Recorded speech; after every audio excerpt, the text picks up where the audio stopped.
Hello and welcome back to SHRM Session 6, Part 3.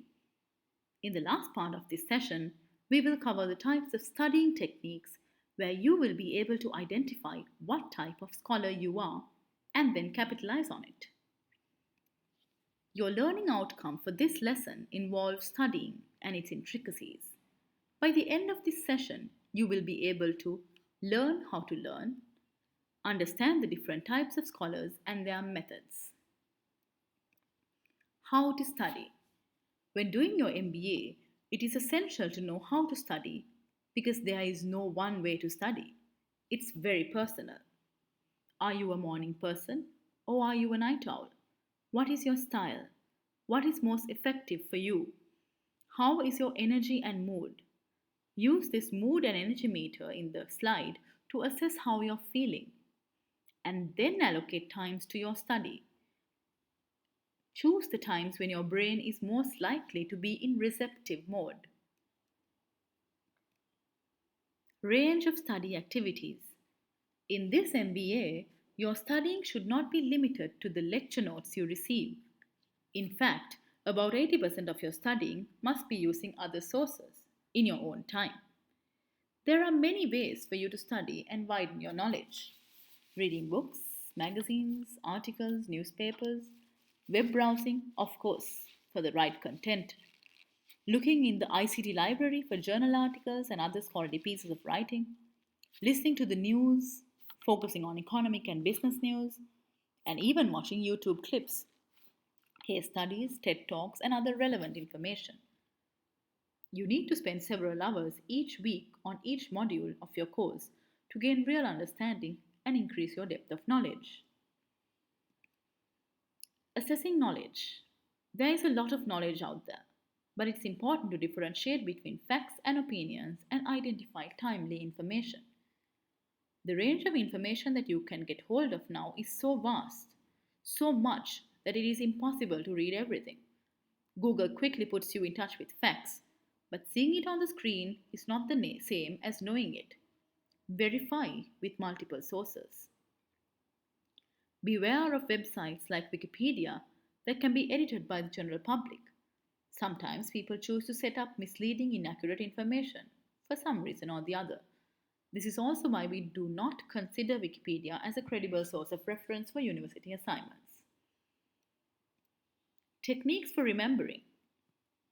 While you may not at any time need to memorize anything in this MBA, it is useful to learn tips to remember. Read and make notes. Take a break and come back when you feel that there is an information overload. Use the information you read in everyday conversations. Develop a mnemonic like SMART for crucial bits of information you want to keep in mind. We all learn in different ways. As mentioned before, there is no one way to learn. Think about someone, perhaps you, who gets a new piece of equipment. Let's say you buy a new juice maker. Some of you would love to fiddle around until you get it to work. Some people will read the instruction manual before they switch on. And some people just don't do anything until they need to use the new equipment and then they open the package. We cannot say that one is better than the other. How would you respond if I said, "Let's go swimming," out of the blue? Think about how you will answer this. And then let's see where you stand in terms of your scholarly style in the next slide. Let's go swimming. There are 4 categories of learners: activists, pragmatists, theorists, and reflectors. When someone says, "Let's go swimming," if you get changed and leap into the water, then you are an activist. If you stop and think, "Is this a good idea?" then you're a reflector. If you ask yourself, "What's the purpose of swimming? What will I gain from swimming?" then you are a theorist. And if you are a pragmatist, you will ask, "Have I got the time?" So, what was your response? Who are you? Activists. If you are an activist, you will always seek to have an experience. I'll try anything once. You like to learn by doing things. You are happier with project work and all kinds of active learning. You are less happy to read long papers, analyze data, and sit in lectures. If you are a reflector, you need to sit and think and review something before acting.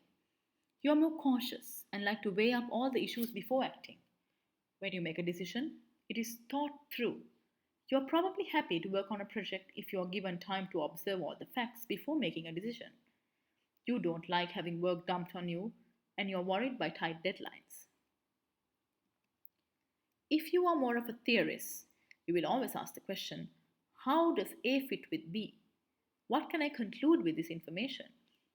You like to understand what is behind certain actions and enjoy working through issues theoretically and in a very well structured way. Whether you apply it or not doesn't interest you so much. You may be the one to ask questions as to how and why something occurs. You dislike unstructured sessions, and you dislike it if you are asked to reflect on some activity or say what you feel about it. Pragmatists. These are those who like to plan his or her next steps. They will ask themselves, how can I apply this in practice? If you are a pragmatist, you like taking theories and putting them into practice, and you need to see the benefit and relevance of what you're doing. If you are learning something that you feel has no practical value, you quickly lose interest. You may want to ask your tutor, why are we learning this? If you are a student who says, I don't like this course because it's all theory, then your learning preference is probably pragmatist or maybe even an activist. Now, the challenge for learners is that you must identify your learning style and what type of learner you are, and then adopt proper methods that complement and work with your style. Pragmatists and activists are likely to go for it. Reflectors and theorists are likely to send someone else for it. You may be a thinker, or you might be a doer. The challenge for thinkers is to create plans to do, and the challenge for doers is to make plans to think.